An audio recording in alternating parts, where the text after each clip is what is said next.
Welcome to Houston Sports Talk with your host, Robert Land. Oh, brother. This one was a toughie. Thanks for checking into the Best Houston Sports Podcast, our live Astros postgame show.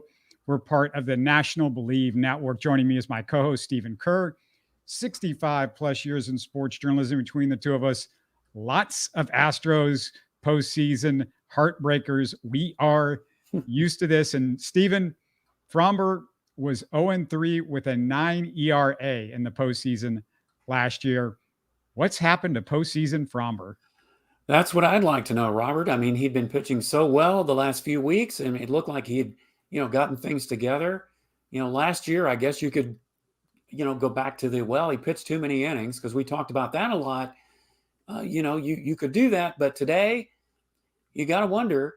And I just saw a tweet on X that I think summed it up best, is that Tarek Skubal shoved, Framber did not. And therefore, the Tigers are up 1-0 in the series. Yeah, we got a lot of little specifics to get into this one. We're going to talk about the postseason roster. We're going to talk about the game tomorrow, preview that a little bit, and some other notes as well. So stay tuned. A lot to hit on. And for everybody watching live, send us your questions and comments. We want to hear from you. What did you think about this one? We'll post your reactions as we move along. And if you're new to Houston Sports Talk, make us a part of your routine. We're going to be doing these post games, me and Steven, every single one of this series. And hopefully it gets to 3 games, and hopefully we got 2 more to go. But let's get to some key moments, top 2. And Framber just singled to death, Steven. That's the way I would describe that inning. He just got nicked and cut till he started bleeding. Well, and not only that, Robert, what you may have noticed is that every one of those hits was either up the middle or going the other way. Well, they'd have 4 hits in that inning. Well, 3 of them were up the middle. 1 of them was going the opposite way. It's almost like the Tiger batters knew what Framber was going to throw, or they were just ready to not do anything except go the other way or hit it up the middle. And that's exactly what they did. He got one elevated pitch where Perez hit and went the other way. Here's what really bothers me about this inning, Robert. You think the Astros had trouble at first base with hitting? Spencer Torkelson was batting .219 for the regular season, had like a .295 on base percentage. You walk him on a full count. Then you've got the fielder's choice by Meadows. Perez goes to third. You got runners at the corners. Jake Rogers, remember him, Robert? You know who Jake Rogers is, right? The former Astro who was traded to the Tigers in 2017 in the original Justin Verlander trade. So Rogers is barely hitting over 200 himself, gets a single. So that scores Perez. So you've got guys that aren't typically good hitters that are either walking or getting singles, getting on base against Framber. That's where the real damage was for me, Robert. It only took 7 years, but the Verlander trade finally killing us. Where's Justin in this game? Where's he at? And guess what? Rogers is the only Astros player left on that trade to the Tigers. So, yeah, it is ironic, isn't it, that Justin Verlander is not on this roster for the postseason. It's a shame, but can't say I blame him. But what I call twisted irony, Robert. With the righties continuing to go away, like you say, you wonder, Stephen, why didn't Framber adjust and start throwing the ball inside on their hands so they couldn't go away? Some fastballs on the hands would have been really good right there. Well, you're right, but it just seemed like throughout the whole game he was having trouble with his release point. His command, obviously was definitely not there. So I think you're right. I just think that Framber just wasn't able to get command of his pitches to be able to do that. I mean, that's the only thing I can think of. All right, let's move on to Jeremy Pena making a nice diving catch in the third with runners in scoring position, or runner in scoring position right there. Framber traffic every single inning he pitched. Bottom 3, Astros blow a chance. 2 on for Tuck, who flies out. Not a bunch of chances against Scoble. You talked about it. He was fantastic. Astros, another shot in the fourth. They made Scoble throw a bunch of pitches, but Steven Pena and Caratini struck out with 2 on. Yeah, that's really what got me too. And you had Bregman, who had a really good at bat, and Diaz walked on 9 pitches. I think Bregman had like 8 or 9. So you were working him a bit.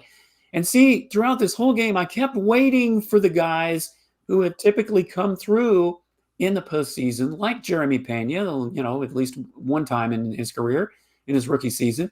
Kyle Tucker, guys that have been coming through in the past.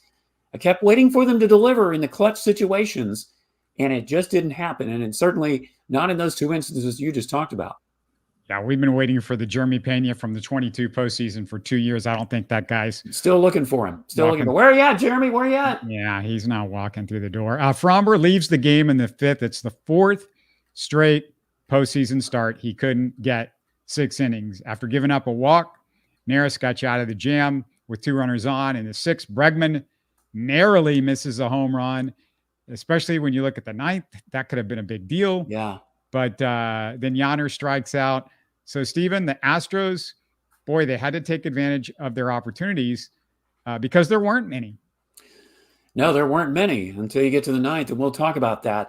But, Tarek Skubal, I should say, is probably going to win the Cy Young, Robert. But what I just couldn't help but notice throughout the whole game, the Astros had a number of their strikeouts looking, and batters against Skubal this year are hitting .374 with a .600 slugging percentage within the first 2 strikes. Like if you get 0-1, 0-2 on him first 2 pitches, you've got a better chance. And he even has trouble in the first inning. The Astros weren't able to capitalize on any of that throughout this game. And that's one of the biggest reasons he pitched to Jim today. Yeah, it's not like it was supposed to go because Framber had success. Skubal did not when these 2 teams have played earlier this year. So, it was the reverse in this game. Meanwhile, let's go to Ronel Blanco in the 7th, who gets a big strikeout with runners on 2nd and 3rd. Did a nice job in relief coming in. And the Tigers had traffic on the base paths every single inning. This could have been way worse, actually. Oh, it absolutely could have. I mean, kudos to the Astros bullpen that, they bent, but they didn't break. They didn't give in, but it definitely had you nervous, and it just makes you wonder. Sometimes, Robert, all it takes is one bad inning, and if your offense doesn't come alive until toward the end of the game, then that makes the difference, especially in a postseason. We'll talk about the dramatic 9th inning in just a second, along with the playoff roster makeup. But before we roll on, quick reminder, share your thoughts on YouTube, even if you're not here with us live. If you're watching this on the tape, we want to hear from you. Click the like button to support the show. As always, that's always a huge help to do a little, get us a little traffic maybe. And if you haven't done so, subscribe on YouTube and also subscribe using your favorite podcast app. All right, Astros make it fun in the 9th. Yordan hobbles to 2nd with the leadoff double. We can talk about Yordan in a bit. Bregman and Yonder single. Stephen, you didn't have a problem with Jeremy Pena sacrificing with runners on 1st and 2nd, did you? Well, not initially. I mean, it obviously didn't come. You don't see that very much, but I know, what the whole point is trying to get that, moving the runners up, because you got Bregman to 3rd, you got Diaz to 2nd, you got runners in scoring position. So, ultimately it didn't work out, but no, I didn't have a problem with that. I sometimes wish players would do that more in strategic situations, kind of like the old days, I guess. Chas McCormick, he's back. And look, he gets the clutch walk, huge walk right there. So it comes down to Jason Hayward, of all guys. Depending on Dodgers with key situations is not necessarily a good thing. He's not an Astro. He's a Dodger. So we couldn't change him in a couple of months. But, man, he hits it right on the nose, Steven. You couldn't ask for more. I think he missed a fastball that was pretty much over the middle earlier in that bat, I thought, oh, that felt bad. And then the one right on the nose, right at the first baseman. Yeah, I mean, what can you say, Robert? He hit it about as hard as you could possibly do it without it getting through, and the first baseman just made a great play. And in the last couple months or so, Jason Hayward has actually been lights out. In fact, Dana Brown, when Yordan Alvarez went down, Dana Brown went to Jason Hayward and said, "I need somebody to step up." And Hayward said, "I got you." Well, he didn't quite do it in the ninth inning today, but he almost did. So Yordan, he's back. He's not great, but he was still getting hits, and one of the few guys getting hits out there, and he got you the big clutch hit. It wasn't pretty watching him run. It wasn't pretty when he tried to get back into first base when the catcher tried to pick him off. A little smirk by Yordan. I don't know if he appreciated it too much or if he was just laughing at, he thought he could get him because of the knee or whatever. But what did you think about that? Well, I think, Yordan and Bregman, I think, had the best at-bats as a whole today. And, Alvarez's health is going to be a concern throughout this postseason, Robert, however long it lasts for the Astros, because now their back's against the wall. They're playing an elimination game. I mean, I'm certainly, I think even a Alvarez at 70, 80% is still better than most every other guy in the major leagues. Yeah. I mean, you got to figure out a way to get him on the field somehow. I mean, just the scare factor alone. He works at bats, all that sort of stuff. 2 for 4 in this game. If you look at the rest of the Astros lineup, you said you like Bregman's at bats. He had a couple hits as well. Kyle Tucker, clutch Kyle Tucker, postseason Kyle Tucker, not always great. Like I said, when he comes up for that extension or for that new contract, he's a great player, but it's just regular season Kyle Tucker. It's just not postseason Kyle Tucker. Well, that's the thing, is if you're going to pay that guy, that kind of money that he's going to want, you got to get him there and you can have a great regular season. But if I'm going to dish out that kind of money as an owner, I want somebody that's going to come through in the postseason. And, we know that Jose Altuve has had some down moments in the postseason, but listen, he's come through in the clutch way more often than not. And so that's why you sign him to that extension. But yeah, right now with Kyle Tucker, and then with him being out quite a bit of this year for a couple months with the injury, that just kind of adds to it. What did you think of using Josh Hader? Because if this goes 3 games, he pitches 3 straight days, barring a blowout. I thought if any Astros reliever needs to get his arm loose, who doesn't do well with a lot of rest, it would have been Brian Abreu. Yeah, I guess I can't argue with that. I mean, I didn't really think that it was a problem to put Hader in there, because if you're counting on the Astros getting back in this game, or at the very least tying it, and then having a chance to win it. But I mean, when you get to the postseason, all hands are going to be on deck. If he has to pitch 3 days in a row, then that's what you're going to have to do. And now, with it being game 2 and the Astros down and they have to win both, it just puts them in even more of a dire situation. Any last thoughts on the game itself, Stephen? Altuve, by the way, I should mention, now in 3rd place all time, postseason hits list, 10 shy of Bernie Williams. Jeter's way, way ahead in 1st place, but still, it's got a chance of Altuve passing Bernie Williams, getting a 2nd all time. Yeah, and I tell you what, he could have used another home run, because he already leads, like in game 1 home runs. He has 8. That's first all time. Manny Ramirez has 7. So he's ahead of Manny Ramirez in that regard. So, man, it's too bad he didn't hit a game 1 homer. But, the only thing I can say, Robert, is the Astros, the home is just their kryptonite. And they've lost like 6 postseason games in a row now at home. And that's very disturbing.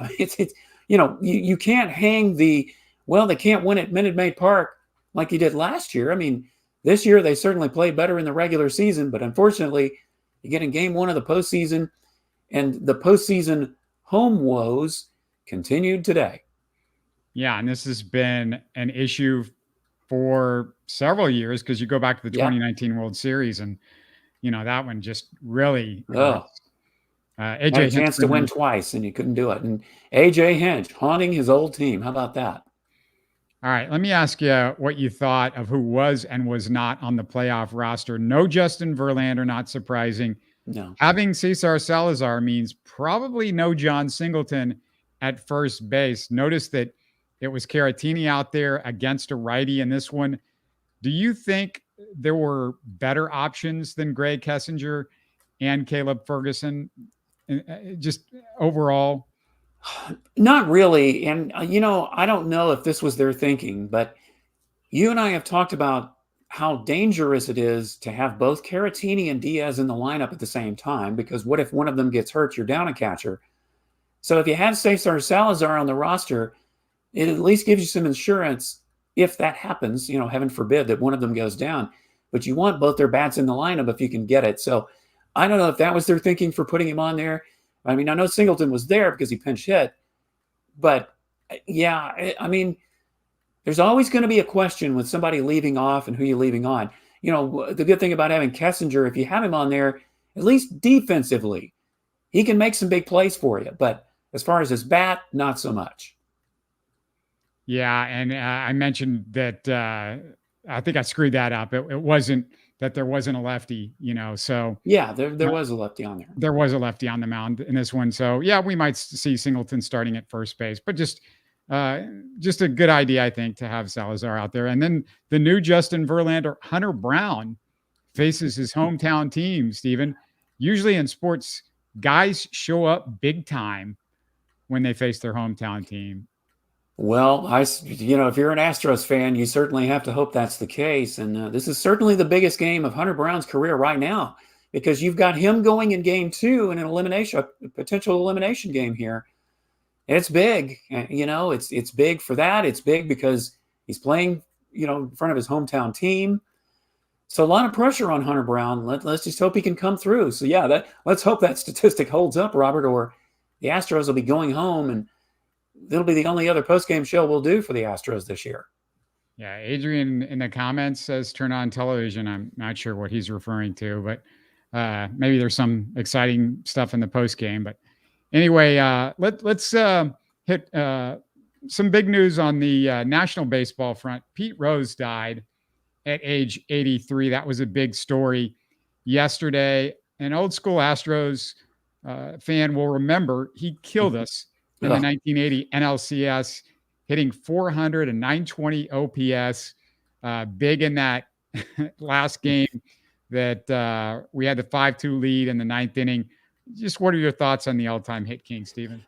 Well, let me tell you, before that, I know the Astros, didn't make the playoffs until 1980, but Pete Rose killed the Astros plenty of times with the Big Red Machine, and then just like so many others on that Big Red Machine team. Yeah, I remember that 1980 series. He was a big part of it. They called the Phillies the Wheeze Kids that year because of Pete Rose and, some of the older guys that were on that team managed to win a World Series. I just always felt, I don't know that it would have made a difference of Pete Rose getting in the Hall of Fame, Robert. But if he had just been contrite from the start about the gambling thing, I think a lot of people would have forgiven him for it a lot sooner and at least been able to move past it. But, it's just a shame that arguably one of the best hitters of all time. I mean, you really can't argue. He was one of the best. You could probably argue if he was the best. But the way his career ended, not as a player, but as a manager with the gambling situation, it's just a shame. And then his attitude after that, you just really soured a lot of people on him. But regardless of that, you can't erase the statistics that he had when he was playing.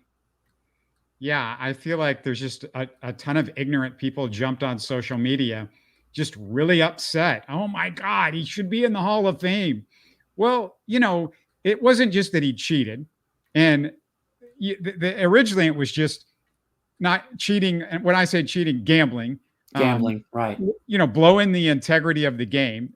Guess what? There's a reason why they're trying to set a precedent, because if they don't, then everybody starts gambling, and then you don't watch baseball anymore because you're like, I don't believe the outcomes. There's already conspiracy theories about this. And you said it, Stephen. How many times has he apologized and admitted his mistake over and over again in the last 35 years? Oh, no, he hasn't done that ever. He's never admitted anything, has he? No, not really. I mean, he did admit that he gambled, just not on baseball. That's the one thing that he never admitted to. But, there's a lot of things that point to the fact that he did. Now, did he bet on his own team? Well, I guess we'll never know. But yeah, it is just a shame. And now, of course, this wasn't the problem in Pete Rose's day, but now things are getting more complicated. It almost becomes, more hypocritical now because college and professional sports are getting in bed with gambling sites and sports betting is, online betting is becoming such a big deal now. And leagues, both college, especially in pro sports, are finding ways to make money off of it. So, you could say now, well, it's a little bit, contrary to be talking about that. Well, you couldn't say that in Pete Rose's day. So, Stephen, I'm sure, everybody's talking, well, man, Pete Rose is like hated around baseball, and baseball's basically said he doesn't exist anymore. So that means they've expunged all his records, right? He's not in Cooperstown and Pete Rose exhibits, right? Right? No, there is. I know I saw that tweet that you put out. There are some actual. What does he have? Some bats in the Hall of Fame. He has some memorabilia that is actually on exhibit in the Hall of Fame. Oh yeah, his photos there. Yeah. I mean, there's all sort. His records there. It's not like they don't exist. He just doesn't have the bust. He just doesn't have the bust. That's all. Who cares if he gets the bust? It's not like everybody's just going to forget about him because he wasn't in the Hall of Fame. And look, there's some idiot on there that said, look at all the felons in the Baseball Hall of Fame. And I asked the guy, what felons? I mean, the only one that I could find that was a felon, Stephen, and if you remember any, let me know, but Orlando Cepeda was, I think he was running some drugs and he spent 5 years or something like in jail. And, it's running drugs. It's not bad. But my guess is that he has since apologized for that, probably admitted that he was wrong more than Pete Rose ever did. And again, this is about baseball integrity. This is not about being a good guy or a bad guy. This is about setting a precedent, not letting it happen again. Because again, if you do this, then every guy thinks they can do it. And every guy it'll be open season. The NFL, they're kicking guys out of the game left and right for gambling. We've seen it in the NBA too. I mean, they're getting suspended, not kicked out of the NFL, but they're getting like serious suspensions. And when you get suspended from the NFL, it sometimes means you're kicked out because you don't have a lot of years in the NFL. That's right. And I think you said it, suspended is kind of the key word here, because I don't know that you will, I shouldn't say ever, but you probably will not see another Pete Rose being banned for life kind of thing. I mean, it's possible, but as I said, with the way things are going with online sports betting and how a lot of the pro leagues are making money off of that kind of thing now, it's going to be a lot more difficult. So we have to remember, this happened with Pete Rose long before this, in a time where commissioners had the backing. Let's think about that. A. Bartlett Giamatti is the guy who put, or was it Faye Vincent? No, it was A. Bartlett Giamatti. He put Pete Rose in that situation, but he had the backing to do it.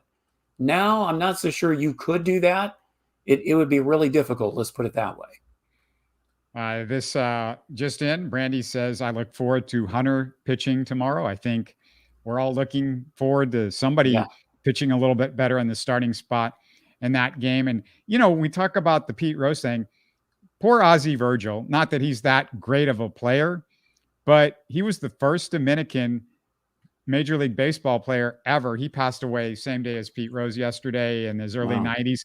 And Stephen, while Pete Rose got kicked out of baseball and, is not allowed in the Hall of Fame because of integrity to the game, Ozzie Virgil had an airport named after him. So that's, that's something that there's not a lot of guys that have had airports named after them. I've never had one named after me. Have you, Robert? Unless, there may be a Robert something airport somewhere in the United States, but no. And let's not forget the Black Sox scandal. Have those guys been, voted into the Hall of Fame 100 plus years after that? No, they were kicked out of baseball for that, and nobody's turned back on him. So Pete Rose is not the only one who we're talking about as far as, compromising the integrity of the game.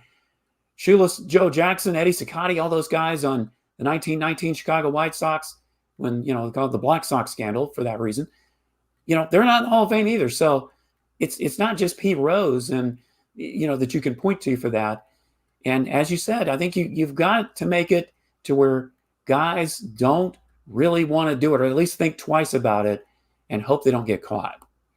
When things settle down with our Astros post games, me and Stephen will definitely talk about Dikembe Mutombo's passing, because lots of stuff going on beyond Astros this week, but we're going to be focusing mostly on the post games. However, before we close, I do want to remind everybody, I'm going to have a show tomorrow talking Texans with the guy as Houston Stressens on X, Twitter, whatever you want to call it. Oh, I can't wait, because I've seen, that's a neat he's site. Blown up. He has blown up. Oh, yeah. Yeah, he's doing a tremendous job. Lots of good content. Love the name. Yeah, he's also he's also on YouTube as well, doing stuff. So his name's Garrett. You're going to hear from him tomorrow's show. We were going to record something with him today, but guess what, Stephen? He was at the game. Well, I guess we can let him by on that. If you're going to use, going to an Astros game as a reason not to do a podcast on Houston Sports Talk, yeah, I guess we can let you by there, Houston Stressing guy. So next week, Stephen, you and a lot of our fans can look forward to a show that I just recorded. I want to plug it just for a second because it was so much fun. I just talked to Miran Fader of The Ringer. She is an incredible writer, does a lot of fantastic features. She's also a New York Times best-selling author. Her last book was on Giannis, and she's about to come out with a new book in the next couple of weeks called Dream. Oh. And Dream is about a guy that we know called Hakeem Olajuwon. And she's also going to be coming to Houston in a couple of weeks, too, to sign that book. So that's cool, too. Wow, I cannot wait to hear that interview. I remember you interviewed her several years ago when she wrote that book on Giannis. Robert, what a fascinating, a fascinating person it must have been to talk to, and just, to get to know, and her intelligence, and just how thoroughly researched she did with that book. So I can't wait for that book to come out. Obviously, I grew up watching Hakeem, not just in the NBA, but grew up watching him in college. I went to high school with one of his ex-girlfriends. that's my indirect claim to fame, to, somehow connection to Hakeem, is went to school with one of his ex-girlfriends. But no, in all seriousness, can't wait to read that book, and definitely can't wait to hear that interview. That's going to be great. Tune into that. Yeah, we're just a couple of weeks away from the book coming out. And Stephen, I'm going to hold it up here in front of the cameras. Yeah. It's called The Life and Legacy of Hakeem Olajuwon. I read the whole book in the last few days, and I just sailed through it. It took me 2 days to read the book, Stephen. Last time I talked to you, you said you hadn't gotten it yet. So you must have definitely done some all-night reading then. Yeah, it's quality stuff. And Miran is a sweetheart of a person. So you got to listen to that interview. It's going to be super fun. And I'm going to have a story, Stephen, the next time you and I, beyond a Astros post-game show, get together.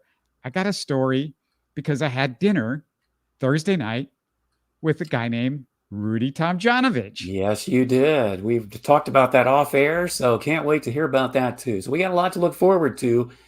If the Astros just pull it out on Wednesday, we'll definitely have something to look forward to. Absolutely. Look forward to talking to you tomorrow, Stephen, and everybody else that's out there. We want you back. Tell your friends where to go for Astros postgame. Win or lose, come back. Yeah, you can watch it live or watch it later recorded. Look for us on the live tab if you go to the channel, but hopefully you're subscribing. We'll talk to you again soon. You're listening to Houston Sports Talk. Hey, don't forget to support us by subscribing and commenting on YouTube. You can always listen to us on Spotify, Apple, or your favorite podcast app. Tell your friends about us and share our show links on social media. Spread the word, everybody. Thanks for listening.